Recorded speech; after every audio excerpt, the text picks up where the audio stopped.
Hey all, school leave விட்டாச்சு. இன்றைக்கி காலையில் இருந்ததும் பயங்கரமான வேலைங்க. நம்ம மரத்தில் தேங்காய் புட்டு போட்டு 2 நாள் ஆச்சு. அதை அம்மாவை கொஞ்சம் கொஞ்சம் எடுத்து போட்டாங்க. இருந்தாலும் ஃபுல்லாக எல்லா வேலையும் முடிக்கல, ஹரிபரியாக போயிட்டே இருந்தது. இன்றைக்கி குட்டீஸ் 2 அவங்களோட குட்டி குட்டி கைகளை வச்சு மாயம் பண்ணிட்டாங்க.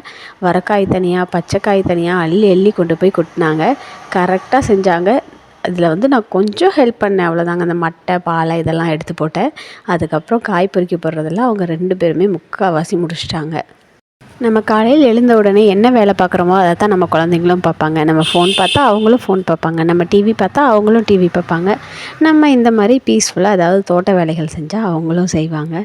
ஸோ இது அவங்களுக்கு உடம்புக்கு எக்ஸசைஸாகவும் இருக்கும். இன்னொரு விஷயம், இந்த வேலையை முடிச்சுட்டு வந்தோடனே பசிக்குதுன்னு 2 பேரும் பொட்டாட்டை சாப்பிட்டாங்க. இல்லைன்னா துரத்தி துரத்தி சோறு ஊட்டணும், அது அதை விட கொடுமையாக இருக்கும். ஆனால் பாருங்கள், வேலைக்கு வேலையும் ஆச்சு, நமக்கு வேலையும் ஈஸியாக முடிஞ்சுது.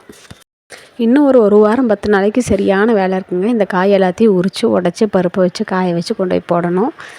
அப்புறம் தான் நமக்கு ஓய்வே.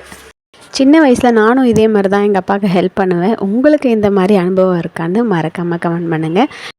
இவ்வளோ நல்ல பிள்ளைங்களா வேலை பார்க்குற இவங்க 2 பேரும் இந்த வெய்ய காலம் காற்று காலத்துலனா 5:30 6க்கெலாம் எந்திரிச்சிட்றாங்க. ஆனால் இதே மழை காலம் பனிக்காலம் வந்துச்சுன்னா 8 8:30 9 பண்ணிடுறாங்க. தம்பிலாம் 9 மணிக்கு தான் எழுந்திரிக்கிறான்.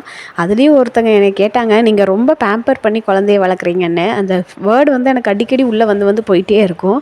என் பையன் 2 வயசுங்க. அவன் தூங்குற வயசில் தூங்காமல் எந்த 20 வயசுலையாங்க தூங்குவான்? இது எப்படிங்க பேம்பர் ஆகும்?